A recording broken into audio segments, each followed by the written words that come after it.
అందరికీ నమస్కారం. కొత్త అపరాధ పరిశోధన కథలోకి స్వాగతం. ఈ కథ పేరు పగవాని కూతురు. రచన కేబిఎస్ కుమార్ గారు. చదువుతున్నది దేవి. ఈ కథ ఎలా ఉంటుందంటే, ప్రతిమ భాస్కర్ ప్రేమించుకుంటారు. వాళ్ల పెళ్లికి అడ్డు చెప్తాడు వాళ్ళ అన్నయ్య మధుమూర్తి. తన తండ్రిని మోసం చేసి ఆస్తి రాయించుకుని వాళ్ళని చంపించిన పరశురామయ్య సంతానము ప్రతిమ మధుమూర్తి అని తెలుసుకుని భాస్కర్ ఏం చేస్తాడు అనేదే ఈ కథ. ఈ కథ నచ్చితే తప్పకుండా లైక్ చేయండి. ఇంకా కథలోకి వెళ్దామా? ప్రతిమ, ఏంటి నువ్వు అంటున్నది? కోపంగా ఆశ్చర్యంగా అన్నాడు మధుమూర్తి. అందరు ఆడపిల్లల్లా ఎప్పుడో ఒకసారి చేయవలసిన పనే నేను చేస్తాను అని అంటున్నాను. కుండ బద్దలు కొట్టినట్టు అంది ప్రతిమ. ఇది అందరూ ఆడపిల్లలు చేసే పని కాదు. నీలాంటి కొందరు చేసినా దానివల్ల వచ్చే అనర్థాలకు మీరే చింతిస్తారు. ఎవరి కర్మకి వారే కర్తలని అప్పుడు నేనే సరిపెట్టుకుంటాను. ఇప్పుడు నువ్వు అడ్డుపడితే నీ వల్లనే నేను సుఖపడలేకపోయానే అనే భావం నాలో కలగొచ్చు. ఆ నింద నాకు వచ్చినా పర్వాలేదు, కానీ నా ఒక్కగానొక్క ముద్దుల చెల్లెలు ఊరు పేరు లేని అనామకుణ్ణి కట్టుకోవడం నేను సహించలేను. అతడి పేరులోనే ఉంది కదన్నయ్యా. అతడి పూర్తి పేరు బెల్లంపల్లి విజయభాస్కర్. పేరులోనే ఊరు. ఊరు తర్వాత పేరు పెట్టుకొని ఊరు పేరు లేని వాడంటావేంటి? డబ్బు లేకపోతే ఏదైనా లేనట్టే. డబ్బుంటే ఏది లేకున్నా ఉన్నట్టేనా? మనకున్న డబ్బంతా ఖర్చు పెట్టి చనిపోయిన అమ్మ నాన్నల్ని తిరిగి బ్రతికించగలవా? అదంతా నాకు తెలియదు. నాన్న పోయినప్పుడు నువ్వు చిన్న పిల్లవి. అమ్మ చనిపోతూ నీకు మంచి సంబంధం చూసి పెళ్లి చేయమంది. అప్పుడు నువ్వు నా దగ్గరే ఉన్నావు. అప్పుడే మర్చిపోయావా? మంచి సంబంధం అంటే నీ దృష్టిలో ఏమిటి? మన తాహతకు తగింది. అమ్మ చనిపోతూ మరో కోరిక కూడా కోరింది. ఎన్ని కోరికలు కోరినా ఆమె కోరికల్లోని అంతరార్థం ఒకటే, నేను సుఖపడాలి. అంతే కదా? విజయభాస్కర్ని చేసుకొని సుఖపడతాననే నమ్మకం నీకుందా? మనిషికి కావాల్సింది డబ్బు ఒకటే కాదన్నయ్యా, అంతకు మించినవి మరెన్నో ఉన్నాయి. ఎన్నున్నా లేకపోయినా నీ పెళ్ళి ఒక దరిద్రుడితో జరగడం నేను సహించలేను. ఎవడో అనామకుడికిచ్చి చేతులు దులుపుకున్నాడు అన్నా అనే నింద నేను సహించలేను. ప్రేమించిన వాడితో కాకుండా బలవంతంగా మరొకడితో పెళ్లి జరిపించి ఆ పిల్ల గొంతు కోసాడు అన్నా అనే నిందను భరించగలవా? విజయభాస్కర్తో తప్ప మరెవ్వరితోనూ నేను సుఖపడలేను అని నీకు తెలియదా? 4 రోజులు పోతే అదే సర్దుకుపోతుంది. మనసు అదుపులో ఉండాలే కానీ దానికి అతీతమైనది ఏదీ లేదు ఈ ప్రపంచంలో. ఆడదాని మనసు నీకు అర్థం కాదన్నయ్య. నువ్వు ఆడదానిగా పుట్టాల్సింది.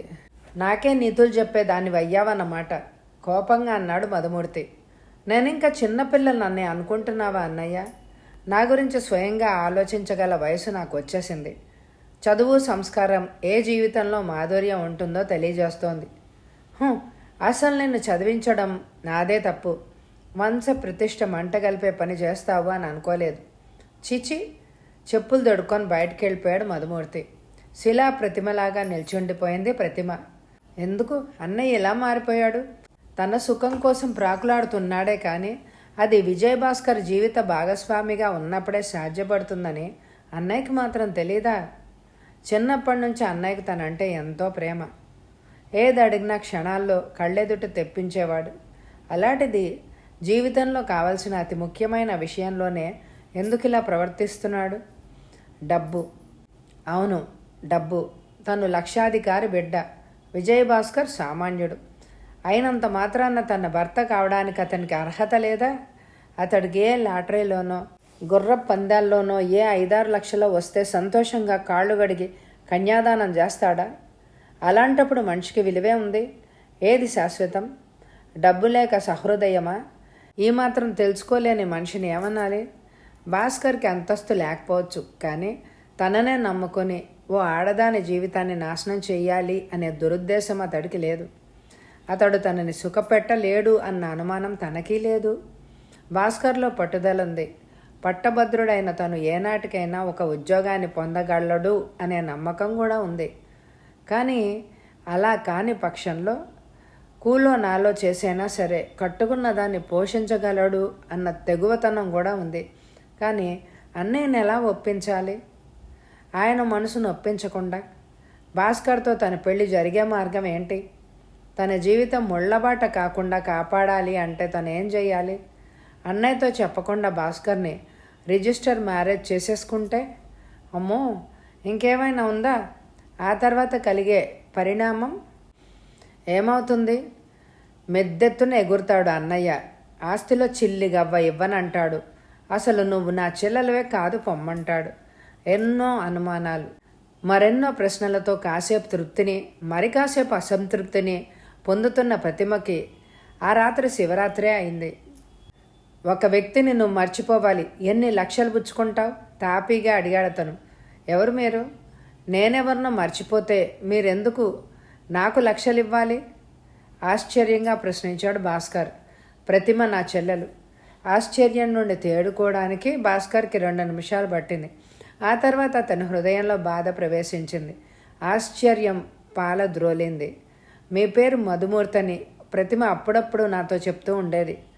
చూడండి మధుమూర్తి గారు, అయస్కాంతానికి ఆకర్షించే శక్తి ఉంది. మన ఇళ్లలోని వస్తువులు ఎవరు అపహరించడానికి వీల్లేకుండా భద్రత కోసం మనం తలుపులకు వేసే తాళాలన్నీ అది ఆకర్షిస్తుంది. బజారులో పనికి రాకుండా చెత్తలో పడిపోయిన ఇనప ముక్కల్ని కూడా ఆకర్షిస్తుంది. కారణం ఆ తాళము ఈ ఇనప ముక్క ఒకే లోహంతో తయారు చేయబడినవే కాబట్టి. స్త్రీ హృదయము అంతే. తనని సుఖపెట్టగలడు అనే విశ్వాసం ఉన్నప్పుడు ధనవంతుణ్ణే కాదు, ఒక యాచకుణ్ణి కూడా ప్రేమించడానికి కూడా వెనుదీయదు. కారణం ధనవంతుడైనా పేదవాడైనా మనుషులంతా ఒకటే. నీతో నీతులు చెప్పించుకోవడానికి రాలేదు నేను. నా చెల్లెల్ని పెళ్ళాడే అర్హత నీకుందా అని ప్రశ్నించడానికి వచ్చాను. అర్హత? నిర్లిప్తంగా నవ్వాడు భాస్కర్. మీరు నా అర్హతని దేనితో బేరీజు వేస్తారు మధుమూర్తి గారు? డబ్బుతో, పలుకుబడితో. ఆ 2 ఉన్నాయా నీకు? లేకపోవచ్చు, కానీ నాలో చదువు ఉంది, సంస్కారం కూడా ఉందనే అభిప్రాయం ఉంది. కట్టుకున్న దాన్ని పస్తులుంచనని ఆత్మవిశ్వాసం కూడా ఉంది. అంటే చదువు సంస్కారం మాలో లేవంటావా? కోపంగా ప్రశ్నించాడు మధుమూర్తి. ఆవేశపడకండి. నాలో ఉన్నాయంటే మీలో లేవని కాదు. కాస్త నింపాదిగా ఆలోచించండి. ప్రతిమ ధనవంతురాలని మొన్నటి వరకు నాకు తెలియదు. నాకు ధనికులంటే అసలు సరిపడదు. ఆ విషయం తెలుసుకుని ప్రతిమ తను ధనవంతురాలు అనే విషయం నా దగ్గర దాచిపెట్టింది. మొన్ననే అసలు విషయం చెప్పి నన్ను క్షమించమని కోరింది. బుద్ధి తక్కువ పనిచేసింది. లేకపోతే నిన్ను క్షమించమని అడగడం ఏమిటి? మధుమూర్తి గారు తీక్షణంగానే అన్నాడు. భాస్కర్, నేను ధనవంతుణ్ణి కాకపోవచ్చు మీలా, కానీ ఆత్మాభిమానంలో మీకేం తీసిపోనని మీరు గుర్తించుకోవడం మంచిది. లేకపోతే ఏం చేస్తావోయ్? తలకొట్టి మొలేస్తావా? హనుమంతుడి ముందు కుప్పిగంతులు పనికిరావు. ఈ మధుమూర్తి పరశురామయ్య గారు కుమారుడని మర్చిపోకు. తన తండ్రి ఏ మాత్రం తీసిపోడు. మర్యాదగా నా చెల్లెల్ని మర్చిపో. లేకపోతే ఆ మధుమూర్తిలో పరశురాముణ్ణే చూస్తావు. జాగ్రత్త. విసురుగా వెళ్ళిపోయాడు మధుమూర్తి. అతడు వెళ్ళిపోగానే ఉలిక్కి పడ్డాడు భాస్కర్. పరశురామయ్య. అవును, పరశురామయ్య. తన తండ్రి ప్రాణాలని కిరాతకంగా పొట్టన పెట్టుకున్న పరశురామయ్య. తన ఆస్తి అన్యాయంగా తనపరం చేసుకున్న పరశురామయ్య. స్వయాన చిన్నాన్న కూతురైన తన తల్లి రామలక్ష్మిని చెల్లెలని కూడా కనికరించక చిత్రహింసలు పెట్టి బలవంతంగా తమ ఆస్తిని తన పేర వ్రాయించుకున్న తన మామయ్య పరశురామయ్య. ప్రతిమ తండ్రి పరశురామయ్య ఒకడేనా? ఒక్కొక్క ప్రశ్న, ఒక్కొక్క సందేహము, ఒక్కొక్క పదునైన సూదిలాగా మెదడును పొడుస్తూ ఉంటే అక్కడ నిలబడలేకపోయాడు భాస్కర్. పరశురామయ్య ముఖాన్ని గుర్తు తెచ్చుకోవడానికి ప్రయత్నించాడు. సాధ్యం కాలేదు. గబగబా తన పెట్టె వద్దకెళ్ళాడు. పాతకాల పుస్తకాలన్నీ గబగబా కెలికాడు. వెలిసిపోయిన తెల్ల మచ్చలు పడ్డ ఒక పాత ఫోటోని ఒక పాత పుస్తకంలోంచి వెతికి తీశాడు. తదేకంగా చూశాడు. అంతే. నెమ్మదిగా భాస్కర్ ముఖం ఎర్రబడసాగింది. ఆవేశంతో అతనిలోని రక్తం కుతకుత ఉడకసాగింది. అవును, సందేహమేమీ లేదు, ఆ పరశురామయ్యే. ఆ పోలికలు మధుమూర్తిలో స్పష్టంగా కనిపిస్తున్నాయి. తన మామయ్య, ప్రతిమ తన మరదలు. గబగబా పెట్టె సర్దేసి గదికి తాళం వేసి పార్కు కేసు నడిచాడు భాస్కర్. సాయంత్రం కావడంతో చల్లగాలి వేస్తోంది. రంగురంగుల సీతాకోక చిలకలు పార్కులోని పువ్వుల చుట్టూ తిరుగుతూ వాటిలోని మకరందాన్ని తాగాలని తప్పిస్తున్నాయి. అక్కడ చిన్నపిల్లలు ఆడుకుంటున్నారు.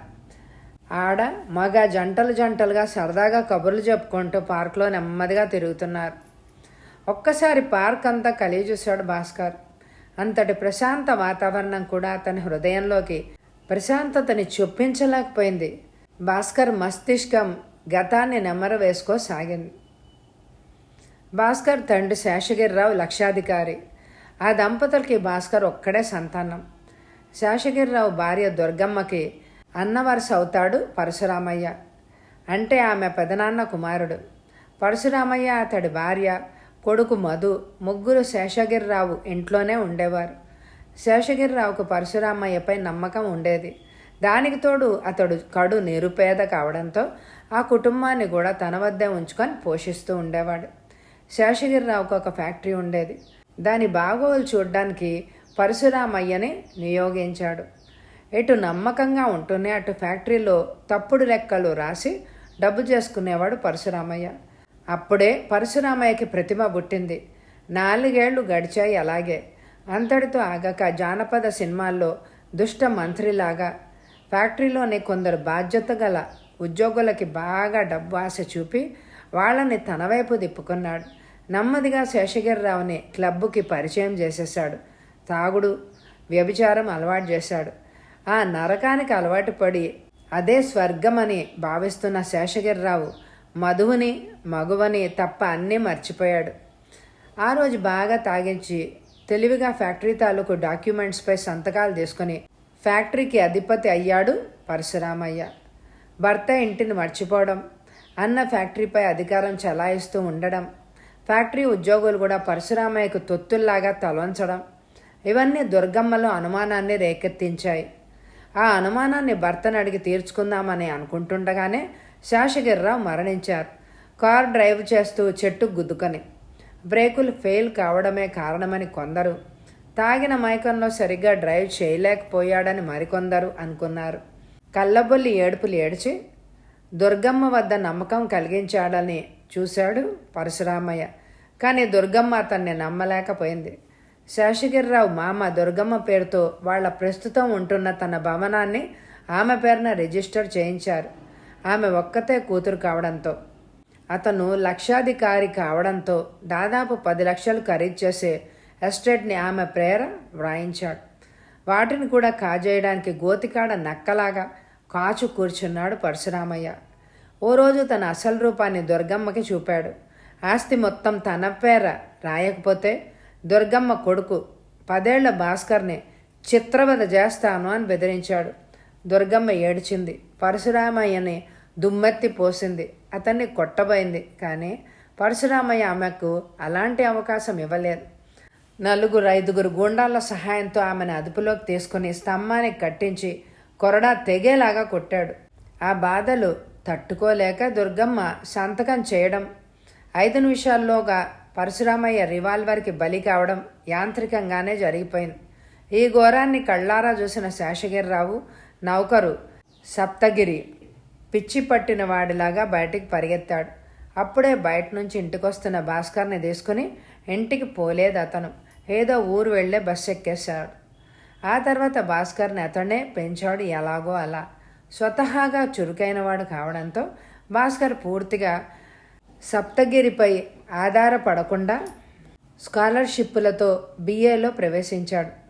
BA మొదటి సంవత్సరంలో సప్తగిరి చనిపోతూ భాస్కర్తో అన్నీ వివరంగా చెప్పాడు. పళ్ళు పటపటా కొరికాడు విజయ్ భాస్కర్. అతనిలోని ఆవేశం వెల్లువలాగా పొంగింది. బంధువైన పరశురామయ్య తన కుటుంబాన్ని రాబందుల్లాగా కబళించాడు. సప్తగిరి వల్ల అన్ని విషయాలు విన్నాక తనలో పగ చెలరేగింది. ఎన్నాళ్ళు ఈ విషయం తెలియకపోవడంతో, చదువుపై ధ్యాసను పూర్తిగా లగ్నం చేయడంతో పరశురామయ్య రూపం అతడి హృదయంలోంచి చెరిగిపోయింది. అతన్ని వెదికినా ప్రయోజనం లేదని నిస్పృహతో ఆ ప్రయత్నాలు విరమించుకున్నాడు. BA కంప్లీట్ అయ్యాక తన స్నేహితుడు ఉద్యోగం ఇప్పిస్తానని వ్రాయడంతో హైదరాబాద్ వచ్చాడు. స్నేహితుడు ఉద్యోగం ఇప్పించాడు. కానీ అది టెంపరరీ జాబ్. ఆ సమయంలోనే అనుకోకుండా పరిచయమైంది ప్రతిమ. వెతకపోయిన తీగ కాలికి తగిలింది. అయితే అది తను వెతుకుతున్న తీగేనని ఇవాళే తెలిసింది. ఇప్పుడేం చేయాలి? కిరాతకుడైన పరశురామపై పగ తీర్చుకుందాము అంటే అతడు చచ్చిపోయాడు. భగవంతుడు తన చేతులతో చంపే అవకాశాన్ని దూరం చేశాడు. ప్రతిమపై ఏ విధంగా పగ తీర్చుకోవాలి? నో, ప్రతిమ అమాయకురాలు. ఆమెకి వేవి తెలియదు. ఆమెలో పరశురామయ్య రక్తమే ప్రవహిస్తున్నా అతని గుణగణాలు మాత్రం ఆమెకి రాలేదు. మధుమూర్తి, అవును మధుమూర్తి. అదే రక్తం, అవే గుణాలు. తండ్రికి తగిన కొడుకని గొప్పలు చెప్పుకుంటున్నాడు. వాడిపైనే పగ తీర్చుకోవాలి. మధుమూర్తిపై పగ తీర్చుకోవాలంటే ఏం చేయాలి? ఒకటే మార్గం. మెట్లు దిగి వస్తూ యథాలాపంగా గుమ్మం వైపు చూసిన మధుమూర్తి కొయ్యబారిపోయాడు. ఎదురుగా ప్రతిమ, విజయభాస్కర్ దంపతులుగా, నూతన దంపతులుగా, మెళ్ళో పూలదండలతో. ప్రతిమ! హాలు దద్దరిల్లేలాగా అరిచాడు. కలో నిజమో తేల్చుకోలేక కళ్ళు గట్టిగా నలుపుకొని మరీ చూశాడు. సందేహం లేదు, అది కల కాదు. 3 మెట్లు ఒక్కసారిగా దిగుతూ గుమ్మం వద్దకొచ్చాడు. నెమ్మదిగా లోపలికి రాబోయింది ప్రతిమ. ఆగు! గర్జించాడు అదే కంఠస్వరంతో. ఎవరిని అడిగి చేసుకున్నావు వీణ్ణి? ఎవరిని అడిగి చేసుకోలేదు. అందుకే ఎవరిని అడగకుండా లోపలికి వస్తున్నాను. దృఢంగానే పలికింది ప్రతిమ కంఠం. You stupid! నా చెల్లెల్ని అమాయకురాల్ని చేసి దాన్ని వల్లో వేసుకునే ఆస్తి కాజేయడానికి ఎత్తులు పన్నుతున్నావా? నా బొందిలో ప్రాణం ఉండగా నా చెల్లెలు భర్తగా నిన్ను చూడలేను. నేను మాత్రం నా బొందిలో ప్రాణం ఉండగానే నీ చెల్లెల్ని మొగుడిని అయ్యాను బావా, చిరునవ్వుతో అన్నాడు విజయభాస్కర్. షటప్! ఎవర్రా నీకు బావా? భార్య సోదరుడు బావగాక మరేమవుతాడురా ఫూల్! బావా బావమర్దులం, ఈ మాత్రం సరసం ఉండాల్సిందే. అదే చిరునవ్వుతో అన్నాడు విజయభాస్కర్. భాస్కర్ పెదవులపై చిరునవ్వు చెక్కు చెదరకపోవడంతో మరింతగా రెచ్చిపోయాడు మధుమూర్తి. అతనిలో ఆవేశం, క్రోధం వరదలై పారింది. గబగబా ఫోన్ వద్దకు నడిచాడు. ఫోన్ చేస్తావా? చెయ్యి చెయ్యి, పోలీసులు వస్తారు. నన్ను నీ చెల్లెల్ని ముందుగా స్టేషన్కి లాక్కెడతారు. పరువు నష్టం దావా వెయ్యాలి అని అనుకుంటున్నా నీ పరువు నీ వల్లనే సగం పోతుంది. ఆ తర్వాత పోలీసులు కోర్టుకి తీసుకెళ్తారు. మమ్మల్ని ముద్దాయిలుగా, నిన్ను ఫిర్యాదుగా దాఖలు చేస్తారు. మీ చెల్లెలు మైనారిటీ సంవత్సరం క్రితమే దాటిపోయిందని, ఆమె ఇష్టం వచ్చిన వ్యక్తిని పెళ్లాడే హక్కు ఆమెకుందని జడ్జిమెంట్ ఇస్తారు. అప్పుడు మేమిద్దరం మీ ఇంట్లోకి, మీ మిగిలిన సగం పరువు ఎంచక్కా బజార్లోకి. నిరాశగా విసురుగా తిరిగి రిసీవర్పై పడేశాడు ఫోన్ మధుమూర్తి. పదప్రతిమ, మనకిక్కడ స్థానం లేదని తెలిసిపోయింది. చెప్తే విన్నావు కాదు. ఆమె భుజంపైన చెయ్యేసి నడిపించబోయాడు భాస్కర్ వెనక్కి. ఆగు! తిరిగి అన్నాడు మధుమూర్తి. ఆ కంఠస్వరంలో మునపటి క్రోధం, గంభీరత లేవు. నెమ్మదిగా ప్రతిమ వద్దకు వచ్చాడు. ఆమె తలపై చెయ్యేశాడు. ఎంత పని చేశావమ్మా! మీ అన్నయ్యనంటూ నేను ఒకడిని ఉన్నానని మర్చిపోయావా?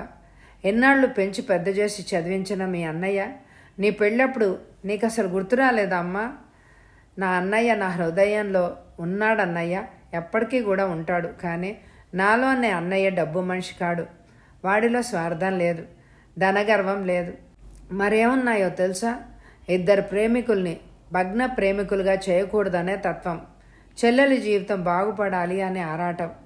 అందుకే ఆ అన్నయ్య ఆశీస్సులు తీసుకున్నాను. వెళ్ళొస్తానన్నయ్య. దిగ్గున తలెత్తాడు మధుమూర్తి. ఎక్కడికమ్మా? అత్తవారింటికి.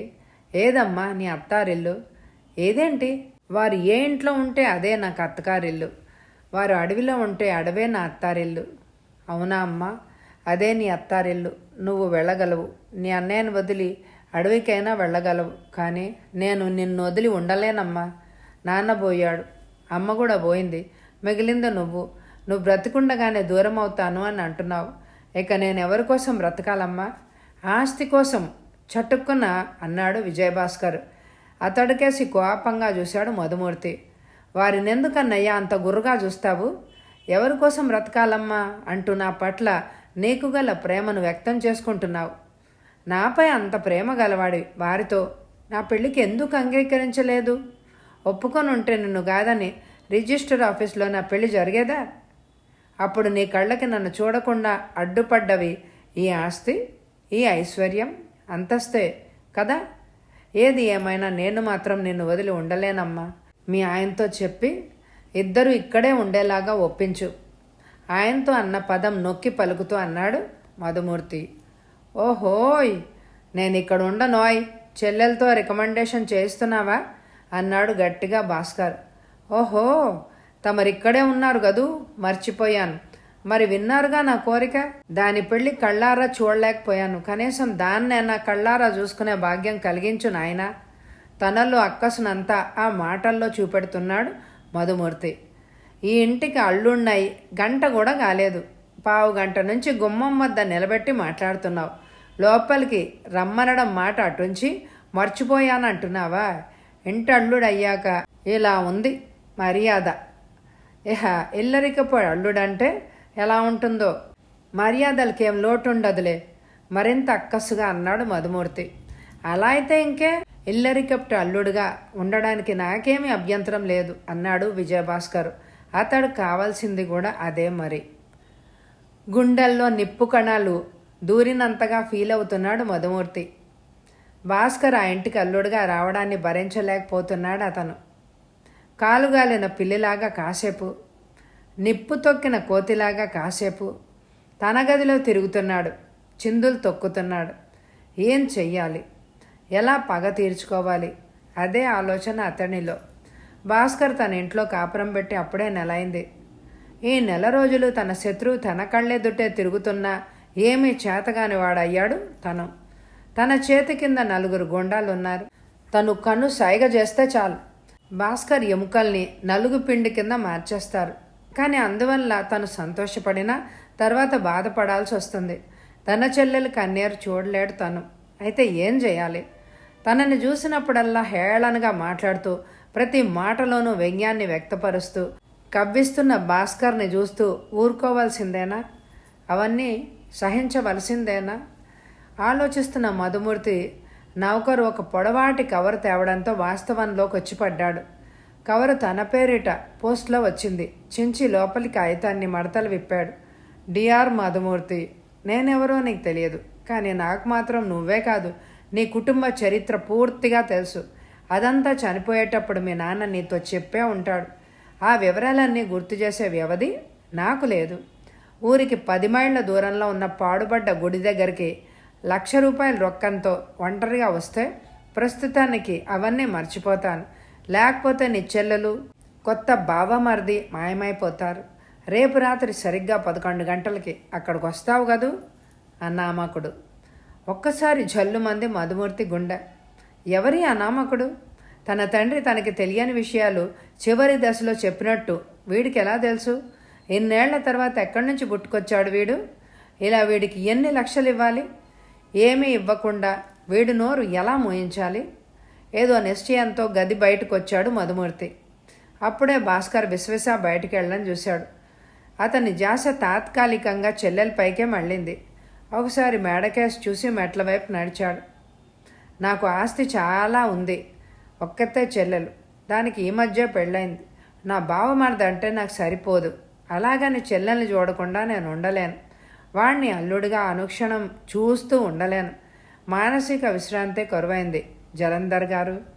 దానికి నేనేం చేయగలను? ఇది మీ కుటుంబ సమస్య. దీన్ని మీరే పరిష్కరించుకోవాలి. మాబోటి వాళ్ళకి చెప్పడం మీ పరువుని మీరే తీసుకున్నట్టు. అది కాదు. ఏది కాదు? అలాంటప్పుడు ఆ పెళ్ళి ఎందుకు చేశారు?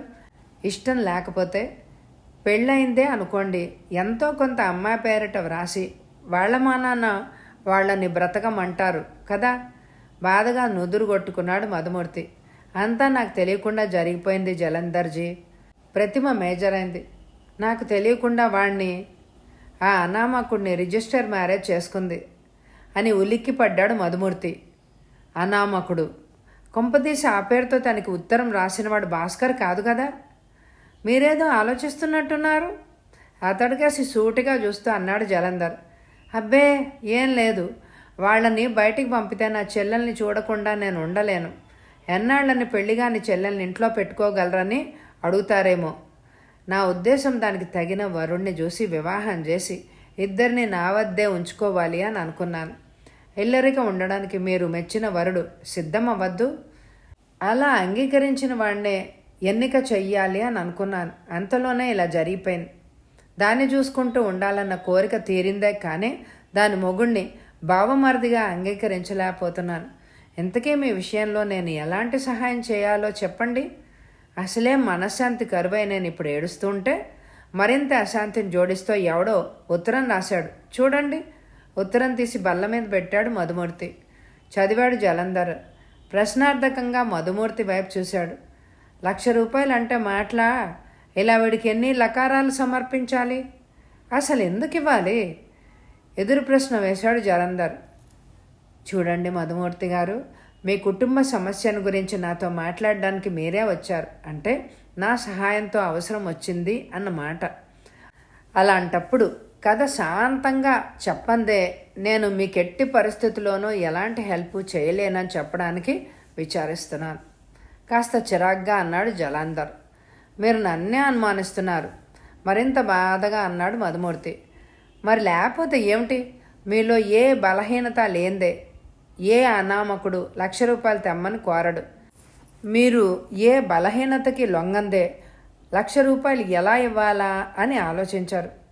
నేను ఇలా ఆలోచించడం లేదు. మరి ఇక్కడికి ఎందుకు వచ్చారు? ఆ అనామకుడు ఎవరో తెలుసుకుని తెలియజేయాలనా? అవును అనలేకపోయాడు మధుమూర్తి. జలంధర్ తను ఊహించిన దానికంటే 2 ఆకులు ఎక్కువే చదివాడని గ్రహించాడు. ఏదో ఒకటి అపాయం లేని ఉపాయం ఆలోచించి తను బయటపడకుండా జాగ్రత్త పడాలి అని అనుకున్నాడు. మా నాన్నగారు చనిపోతూ తన ఆస్తి వివరాలు నాకు విశదీకరించారు. నాకు తెలిసిన దానికంటే ఎక్కువే ఉందని తెలిసింది. ఆ విషయం ఈ అనామకుడికి తెలిసి నన్ను ఇలా బ్లాక్మెయిల్ చేస్తున్నాడా? మీ నాన్నగారు పోతూ ఆస్తి వివరాలు చెప్పినప్పుడు ఇంకా అక్కడ ఎవరెవరున్నారు? లాయర్ తప్ప మరెవరు లేరు. లాయర్ గారికి ఎంతమంది సంతానం? ఒకే ఒక్క కొడుకు. ఇప్పుడున్నాడా? అతనిపై మీకు అనుమానం ఉందా? లేదు. అతను ఫారెన్లో చదువుతున్నాడు. ఎవ్వరూ లేకపోతే ఆ వివరాలన్నీ తెలుసుకొని ఎవరు బెదిరిస్తారు? ఇంకొక విషయం మధుమూర్తి గారు, మీరు మరోలాగా అనుకోకండి. మీ ఆస్తి మీ తండ్రి స్వార్జితమేనా? అవును. మీరు ఈ విషయంలో నిజమే చెప్తున్నారని అనుకోవచ్చా? ఏ అలా అడిగారు? మీ తండ్రి గారు ఈ ఆస్తిని అన్యాయంగా అక్రమంగా సంపాదించి ఉంటే ఇలాంటి ఉత్తరాలు రావడానికి అవకాశాలు ఎక్కువ. అలాంటివేమీ నాతో చెప్పలేదు మా నాన్నగారు. అయినా ఎంతకాలం తర్వాతనా? ఎంతకాలమైంది మీ నాన్నగారు చనిపోయి? 5 సంవత్సరాలు. 5 ఏళ్ళు ఓపిక బట్టి ఆ తర్వాత విజృంభించడానికి అక్కడ అవకాశాలు ఎక్కువ. ఇప్పుడు నేనేం చేయాలి? ఏం చేయదలుచుకున్నారు? తోచడం లేదు. ఇంటికెళ్ళి హాయిగా ఉండండి. ఎలా? అది కూడా చెప్పాలా? అది కాదు డిటెక్టివ్ గారు, వాడు అన్నంత పని చేస్తే అయితే 1,00,000 రూపాయలు ఇచ్చేయండి. ఆ అనామకుడు ఎవరు పట్టుకోండి, మీరు కోరిన ఫీజు ఇస్తాను. వాడు దొరకడు. జోస్యం చెప్తున్నారా? లేదు. చిలిపి ప్రశ్నలతో కొంట జవాబులతో చంపకండి. కర్తవ్యం ఏమిటో చెప్పండి నీరసంగా అన్నాడు మధుమూర్తి. మీతో సరదాగా మాట్లాడుతూ కథని పెంచడం నా అభిమతం కాదు. మీ ముఖ కవళికల్ని బట్టి మీరు నా వద్ద ఏదైనా దాస్తున్నారేమో తెలుసుకోవాలని ప్రయత్నిస్తున్నాను. ఆల్ రైట్, ఒక పని చేయండి. మీరు డబ్బు తీసుకొని ఎక్కడికి వెళ్ళకండి. ఆ అనామకుడు మళ్ళీ ఫోన్ చేస్తే అతని వివరాలు తెలుసుకోవడానికి ప్రయత్నించండి. ఆ గడువు దాటిన తర్వాత కొన్నాళ్ళు మీ చెల్లెల్ని బావమర్దిని జాగ్రత్తగా కనిపెట్టి ఉండండి. అంతేకాని ఆ అనామకుడిని పట్టుకోమంటారు. ప్రస్తుతం ఏదైనా అర్జెంట్ కేసు ఉందా? ఆ అనామకుడికి అనుచరులు ఎందరో. ఇప్పుడు మనం వాడిని పట్టుకుంటే ఇంకో అనామకుడు పుడతాడు. వివరాలు కనుక్కుంటే ఒక క్లూ అయినా దొరక్కపోదు. మధుమూర్తి ముఖంలో సంతృప్తి చోటు చేసుకుంది. మీరు చెప్పినట్టే చేస్తానండి. సెలవు. అవసరమైతే మళ్ళీ వస్తాను, లేదా ఫోన్ చేస్తాను. హుందాగా నమస్కరించి వెళ్ళిపోయాడు మధుమూర్తి. ఎక్కడ నా చెల్లెలు? పిస్తోలు భాస్కర్ గుండెలకేసి గురిపెట్టాడు మధుమూర్తి. విస్తుపోయాడు భాస్కర్. ఏమిటి నువ్వు అంటుంది? నన్నెన్ని మాటలన్నా సహించాను. నిన్ను యమ సదనానికి పంపడానికి నేను అట్టే శ్రమపడాల్సిన అవసరం లేదని తెలిసినా నా చెల్లెల మొహం చూసి కళా విహీనం అవుతుందని భరించి నోరు మూసుకొని పడున్నా. ఈనాడు నా చెల్లెలే దూరమైందని తెలిసిన తర్వాత నువ్వు కాదు కదా ఆ బ్రహ్మదేవుడు ఎదురైనా వదిలిపెట్టను. మర్యాదగా నా చెల్లెల్ని ఏం చేశావో చెప్తావా, లేక స్వర్గంలో ఉన్న మీ మామగారిని పలకరించడానికి వెళ్తావా? నీకేదో పైత్యం ప్రకోపించినట్లుంది. విషయం అర్థమయ్యేలా చెప్పు విసురుగా అన్నాడు భాస్కర్. సాయంత్రం ప్రతిమ షాపింగ్కి నీతో కలిసి రాలేదా? వచ్చింది. అక్కడి నుంచి మీరిద్దరూ సినిమాకి పోవాలి అని అనుకోలేదు. మొత్తానికి చెల్లెలు అనిపించుకుంది. మొగుడు పెళ్ళాలు సినిమా ప్రోగ్రాం వేసుకున్న విషయం కూడా చెప్పాలా? నీలాంటి మొగుడిని చేసుకున్నాక చెప్పకపోతే ఎలా? నువ్వేదో చేస్తావనే అనుమానంతో థియేటర్కి ఫోన్ చేసి కనుక్కున్నాను. నీతో ప్రతిమ రాలేదని మేనేజర్ చెప్పాడు. చెప్పు, దారిలో దాన్ని ఏం చేశావు? చంపేస్తానని భయపెట్టావా? నీలాంటి కిరాతకుడు అంతకు తెగించడానికి కూడా వెనకాడడు. పరశురామయ్యకి అల్లుణ్ణి కదా. మరిచాను, నీకు బ్రదర్ ఇల్లాని కూడా కదా. ఇప్పుడు నేనే అడుగుతున్నాను, జవాబు చెప్పు. నా భార్యను ఏం చేశావు? ప్లేట్ మారుస్తున్నావా? లేదు, మారిన ప్లేటును సరి చేస్తున్నాను. సరిగా ఏడువు. ఎవరు ఏడుస్తారో కాసేపట్లోనే తెలుస్తుంది. షాపింగ్లో కొన్న వస్తువులు హోటల్ నటరాజులో ఉన్న నీకిచ్చి ఇంటికి తీసుకుపొమ్మని చెప్పి వస్తానని వెళ్ళింది. నేను థియేటర్ వద్దకు వెళ్ళాను. ఎంతవరకు చూశాను, రాలేదు. నా మీద పగ ఎలా తీర్చుకుంటున్నావని అనుమానంతోనే నేను వచ్చాను. నేరుగా నా పైకి తిప్పావన్నమాట. హోటల్ నటరాజులో నేను 15 గంట సేపు ఉన్నాను. అక్కడికి ఎవ్వరు రాలేదు. నమ్మేంత మూర్ఖుణ్ణి కాదు, అబద్ధం చెప్పేంత పిరికివాణ్ణి కాదు. నటరాజుకి రింగ్ చేయి. నటరాజు ఓనర్లు నీ మాటకి ఎదురు చెప్పలేని వెదవలని తెలియని అమాయకుణ్ణి కాను. గతజల సేతు బంధనం ప్రస్తుతం అనవసరం. భాస్కర్, నా సర్వస్వం నీకు సమర్పిస్తాను. నా చెల్లెలు ఎక్కడుందో చెప్పు. నువ్వు సమర్పించేదేంటి? అది మొదటి నుంచి నాదే. ఫోన్ మోగుతుంటే అలా ముద్దులా నుంచున్నావే. ముందు దానికి జవాబు చెప్పి ఆ తర్వాత ప్రతిమను ఏం చేశావో చెప్పు. ఉలిక్కిపడి మోగుతున్న ఫోన్ వైపు అడుగులేశాడు మధుమూర్తి. అతని ముఖంలో క్షణానికి రంగులు మారాయి. అవతలి వ్యక్తి మాటలు విన్నంతసేపు ఏంటలా పెట్టా మొహం? పాత చెప్పులాగా. అనామకుడు వాడేవాడు? ప్రతిమను ఎత్తుపోయాడు. వాట్? అనామకుడు నువ్వే అనుకున్నా ఇంతవరకు. ఏమిటా వాగుడు? మాటకి సంబంధం లేకుండా అనామకుడేంటి? ప్రతిమను ఎత్తుపోవడం ఏంటి? నేనేనని నువ్వు అనుమానించడం ఏమిటి? ఆశ్చర్యంగా అన్నాడు భాస్కర్. 4 రోజుల క్రితం అనామకుడు అనే పేరుతో ఉత్తరం వచ్చింది. 1,00,000 రూపాయలు ఇవ్వకపోతే మిమ్మల్ని ఇద్దరిని ఎత్తుకుపోతానని రాశాడు. నాపై కసిరి తీర్చుకోవడం కోసం నువ్వే రాసుంటావు అని ఉపేక్షించిన అనుమానం డిటెక్టివ్ జలంధర్ వద్దకి పరుగు తీయించింది. పైకమిస్తే బ్లాక్మెయిలింగ్ అలవాటు చేసినట్టు అవుతుందని ఆ అనామకుడిని అలక్ష్యం చేయమని జలంధర్ చెప్పాడు. ఇంతే చాలని నువ్వు ఊరికే ఉన్నావు. ప్రతిమ జలంధర్కి చుట్టమా పక్కమా?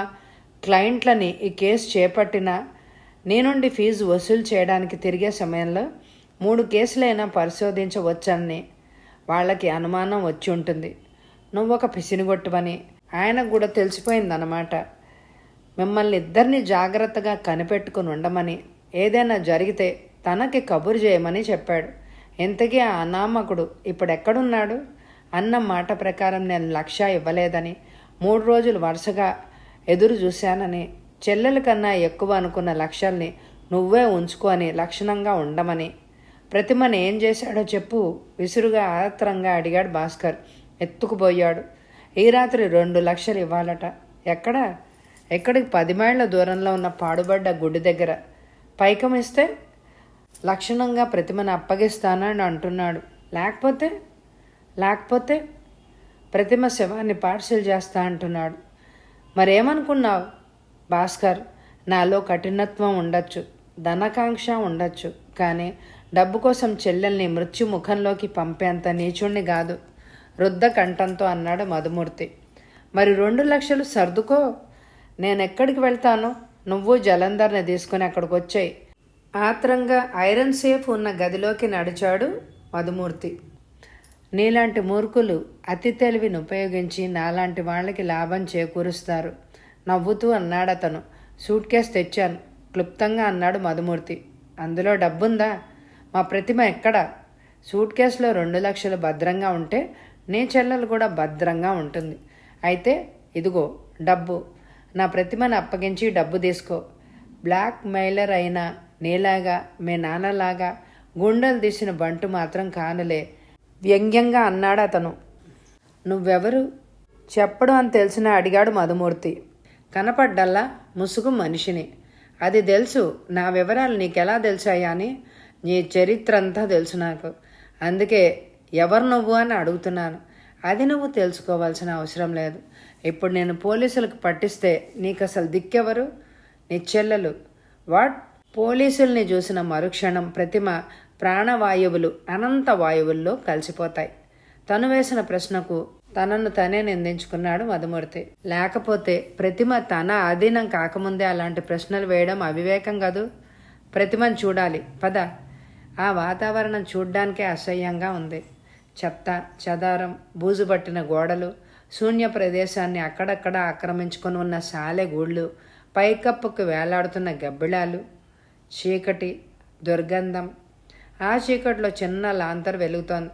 ప్రతిమ 2 చేతులు ఒక స్తంభానికి కట్టివేయబడి ఉన్నాయి, వెనక్కు విరిచబడి. ఆ దృశ్యాన్ని చూడలేకపోయాడు మధుమూర్తి.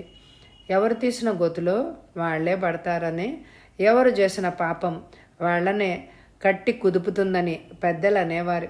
నాన్న చేసిన పాపాలకి నేను శిక్ష అనుభవిస్తున్నాను. ఆడపిల్లనని కూడా తలవంచకుండా ఏ కిరాతకుడు నన్ను నన్ను ఏడుస్తూ అంది ప్రతిమ ఆగకుండా. ఏం చేశాడమ్మా? ఆత్రంగా భయంగా అడిగాడు మధుమూర్తి. బంధించాడు. తేలిగ్గా నెట్టూడ్చాడు మధుమూర్తి. తనింకా ఏం జరిగిందో నన్ను అనుకున్నాడు. అంతవరకు నయమే. అయినా బ్లాక్మెయిల్ చేసేవాడు డబ్బు కక్కుర్తి పడతాడే కానీ ఆడదాని శీలాన్ని కోరడు. ఇప్పుడు వీడిని ఎలాగో అలాగా బోల్తా కొట్టించాలి. భాస్కర్ జలంధర్ని పిలుచుకొని వచ్చే వరకు మాటల్లో దింపాలి. ఏంటి ఆలోచిస్తున్నాం అన్నాడా ముసుగు మనిషి. డబ్బు పోతే పోయింది. చెల్లెల్ని రక్షించుకుందామన్నా, లేక అమ్మో బోడి చెల్లెల కోసం 2 లక్షలు వదులుకోవడమేనా అనా? అన్నయ్య, నిజంగా నువ్వు అలానే ఆలోచిస్తున్నావా? వెక్కిళ్ళ మధ్య అడిగింది ప్రతిమ. లేదమ్మా, నీకంటే నాకు ఏది ఎక్కువ కాదు. నాన్న చేసిన పాపానికి అని ఏదో అన్నావు. నాన్న ఏం పాపం చేశాడమ్మా? ఏమో నాకేం తెలుసు. ఈ ముసుగు మనిషికి నాన్న వల్ల ఏదో జరగరానిది జరిగిందట. అతడు అలా కావడానికి కారణం నాన్నేనట. ఇంకా ఎంతమంది బలయ్యారో అంటున్నాడు. దానికి నిన్ను బంధించడానికి సంబంధం నాన్న మరణించడమే. ఆయన లేడని ఆ కక్షనిలా ప్రతిమ కళ్ళలోంచి నీళ్లు బుగ్గల మీదుగా జారాయి. ఏం చేశాడు మా నాన్న నీకు? ముసుగు మనిషి వెనుతిరిగాడు. ఇంకా ఏం చేయాలి? మీ నాన్న ఫ్యాక్టరీలో మా నాన్న మేనేజర్గా ఉండేవాట. ఆ ఫ్యాక్టరీ మీ నాన్నది కాకపోయి ఉంటే మీ మామయ్య శేషగిరిరావు దానికి స్వంతదారుగా ఉన్నప్పుడు ఆ ఫ్యాక్టరీ తన పేరు వ్రాయించుకునే ప్రయత్నంలో మా నాన్న సహాయం కోరాడు. నిజాయితీకి నీతికి ప్రతిరూపమైన మా నాన్న దానికి అంగీకరించలేదు. ఒకరోజు మీ నాన్న మా నాన్నని తాగించి కొన్ని కాగితాలపై సంతకాలు చేయించాడు. ఆ కాగితాలు యజమానికి తెలియకుండా ఫ్యాక్టరీలో తయారయ్యే సరుకు అని దొంగతనంగా విక్రయించడానికి సంబంధించిన ఒప్పందాలు. తెలివొచ్చాక మా నాన్న వాటిని చూసి అదిరిపోయాడు. ఆ తర్వాత మీ నాన్న బలవంతంపై అవినీతికి లొంగిపోయాడు. స్వార్థంతో కాదు, భయంతో. ఆ తర్వాత మా నాన్న సహాయంతో మీ నాన్న ఫ్యాక్టరీ డబ్బు ఎంతో వెనకేశాడు. ఎంతోమంది ఉద్యోగుల్ని తన వైపుకి తిప్పుకున్నాడు. ఒకరోజు అసలు యజమానిని తెలివిగా చంపించి ఆ తర్వాత ఆయన భార్యను మట్టుబెట్టాడు. మా నాన్న చేసిన సహాయానికి ప్రతిఫలంగా చిప్ప చేతికిచ్చాడు. ఆమెను దొంగతనం నేరం మోపి వెళ్ళగొట్టాడు. ఆ తర్వాత ఆయన పైన హత్యా ప్రయత్నాలు జరిగాయి. అది గ్రహించిన మా నాన్న ఫ్యాక్టరీతో సహా ఈ ఊరి నుంచి మకాం మార్చేశాడు. ఆఖరి క్షణంలో నాకు ఈ విషయాలు చెప్పి కక్ష తీర్చుకోమని ఆదేశించాడు. మరిగే రక్తంతో వచ్చాను ఈ ఊరు. మీ నాన్న చచ్చాడని తెలిసింది. నా కసి తీరలేదు. ఆ కక్ష ఏదో నీపై తీర్చుకోవాలి అని అనిపించింది. అందుకు సాధనం ప్రతిమ. అందుకే ఆమెను ఎన్నుకున్నాను. మీ నాన్న వల్ల మోసపోయిన వివరాలు మా నాన్న నాతో చెప్పినట్టే. ఎవరెవరిని మోసం చేసింది చచ్చే ముందు మీ నాన్న నీతో చెప్పే ఉంటాడు. చెప్పు. శేషగిరిరావుకి ఫ్యాక్టరీ ఉన్న సంగతి అబద్ధమా? ఆయన వద్ద మా నాన్న పావనరావు గారు మేనేజర్గా ఉండడం అబద్ధమా? ఆయన్ని మోసం చేయడం అబద్ధమా? శేషగిరిరావు గారిని, దుర్గమ్మ గారిని మీ నాన్న హత్య చేయడం అబద్ధమా? చెప్పు. నిజం చెప్పకపోతే రివాల్వరే జవాబు చెప్తుంది. జేబులోంచి రివాల్వర్ తీసి ప్రతిమ కణతపై ఆనించాడు ముసుగు మనిషి. అసలే బొంగురు గొంతు, ఆ పైన చేతిలో రివాల్వర్. పైగా ప్రతిమని ఏ క్షణంలోనైనా చంపడానికి సిద్ధంగా ఉంది. పైపెచ్చు కంఠస్వరంలోని కఠినత్వాన్ని పట్టి అతడు అన్నంత పని చేసే విధంగా ఉన్నాడు. నిజం చెప్పడం ఉత్తమం. జలంధర్ వచ్చేలోగా వీడికి ఆ డబ్బిచ్చి ప్రతిమని విడిపించడం మంచిది. కనీసం పరువైనా దక్కుతుంది. నిజమే, మా నాన్న చెప్పిన మాటలు నీ మాటలతో సరిపోయాయి. కావాలంటే ఇంకో 1,00,000 ఎక్కువిస్తాను. నా చెల్లెల్ని వదిలిపెట్టు దీనంగా అన్నాడు మధుమూర్తి. చచ్చినా నీ చెల్లెల్ని వదిలిపెట్టాను. కావాలంటే ఆ డబ్బు నువ్వే ఉంచుకో మిస్టర్. కోపంగా ఏదో అనబోయాడు మధుమూర్తి. అతడికి అవకాశం ఇవ్వకుండా ముసుగు మనిషి ముసుగు తొలగించాడు. భాస్కర్! అస్పష్టంగా గొణిగాడు అప్రతిపుడైన మధుమూర్తి. అవును బావా, ఎలా ఉంది నాటకం? నువ్వు జలంధర్? నేను జలంధర్ని గాను, భాస్కర్ని, నీ చెల్లెలు మొగుణ్ణి. మధుమూర్తిని మరింత ఆశ్చర్యపరుస్తూ అక్కడికి డిటెక్టివ్ జలంధర్ ప్రవేశించాడు. అంతేకాదు మిస్టర్ మధుమూర్తి, ఇతను నీకు స్వయాన బావవుతాడు. మీ మామయ్య శేషగిరిరావు గారి కుమారుడు. ప్రతిమతో కలిసి నాటకం ఆడడం ద్వారా నీ కళ్ళు తెరిపించాడు. తనెవరో తెలియపరిచాడు. వాట్? ఇంత నాటకమా? ఆశ్చర్యం పట్టలేకపోయాడు మధుమూర్తి. అవునన్నయ్య. ఉత్తుత్తి ముడిని అవలీలగా విడిపించుకొని నవ్వుతూ బంధనం నుంచి బయటకొచ్చింది ప్రతిమ. పెళ్లికి పూర్వం నా వద్దకొచ్చి బెదిరిస్తూ పరశురామయ్య కొడుకునన్న విషయం గుర్తు చేసేసరికి నాకు గతం గుర్తొచ్చింది. మావయ్య లేడు గనక నీలో పరివర్తన కలిగించాలి అని పథకం వేశాను. పెళ్లి కాగానే నేను ఎవరినో ప్రతిమకి తెలియజేశాను. ఆ తర్వాత డిటెక్టివ్ గారిని కలిశాను. నా పథకాన్ని ఎలా అమలు చేయాలో చెప్పమని కోరాను. ఆయన చెప్పిన ప్రకారం నేను చెప్పిన ప్రకారం ప్రతిమ నడుచుకున్నాం. నేనెవరినో నీకు వెంటనే చెప్పేస్తే నువ్వు బుకాయించడానికి ప్రయత్నిస్తావు. వాటిని బలహీనపరచడానికి నా వద్ద ఆధారాలున్నా నిన్ను ఆట ఆడించాలి అని అనిపించింది. ముసుగు మనిషిగా నిన్ను ఫోన్లో బెదిరించింది నా కంఠమే. అయితే అది ముందుగా డిటెక్టివ్ జలంధర్ గారి టేప్ రికార్డర్లో రికార్డ్ చేయబడి నీకు వినిపించింది. మీ నాన్న మా అమ్మని కూడా చంపాక సప్తగిరి నన్ను మరో చోటికి తీసుకుపోయాడు. మా అమ్మ నాన్న ఫోటోలు గల నా లాకెట్, కుడి పాదానికి ఎడం పక్కనున్న పుట్టుమచ్చ నేను శేషగిరిరావు గారి కుమారుణ్ణి అన్న నిజాన్ని నిరూపించే నిదర్శనాలు. చాలా? ఇంకా కావాలా? మిస్టర్ మధుమూర్తి, మీ నాన్న అదృష్టమో లేక న్యాయ సంరక్షణ శాఖల అసమర్థతో తెలియదు కానీ ఆయన తను చేసిన అవినీతి పనులకు ఈ లోకంలో శిక్ష అనుభవించకుండానే వెళ్ళిపోయాడు. నువ్వు ఆయన్ని అడుగుజాడల్లో నడిచే ప్రయత్నంలో ఉన్నావు అని తెలిసింది. ఆ ప్రయత్నం ఏదో విరమించుకుంటే నీ పరువు దక్కుతుంది, లేదా శ్రీకృష్ణ జన్మస్థానం దక్కుతుంది గంభీరంగా అన్నాడు డిటెక్టివ్ జలంధర్. లేదు జలంధర్ గారు, నాలోని గర్వమంతా కరిగిపోయింది. తన కుటుంబానికి మా నాన్న ఎంత ద్రోహం చేసినా భాస్కర్ నిండు మనస్సుతో నా ప్రతిమని భారీగా స్వీకరించాడు. లోకంలో డబ్బు కాదు ప్రధానం, ఆప్యాయత, ఆత్మీయత అని తెలిసింది. ఆనంద బాష్పాలు రాలుతూ ఉండగా భాస్కర్ని, ప్రతిమని హక్కున చేర్చుకున్నాడు మధుమూర్తి ఆప్యాయంగా. ఆ దృశ్యాన్ని చూసిన జలంధర్ తృప్తిగా తల పంకించాడు. కథ సమాప్తం. ఈ కథ మీ అందరికీ నచ్చితే తప్పకుండా లైక్ చేయండి, ఎలా ఉందో కామెంట్ చేయండి, హైప్ కూడా చేయండి. అండ్ స్క్రీన్లో ఇదివరకు చదివిన కథలు, నవలలు వినండి. Thank you very much my dear friends.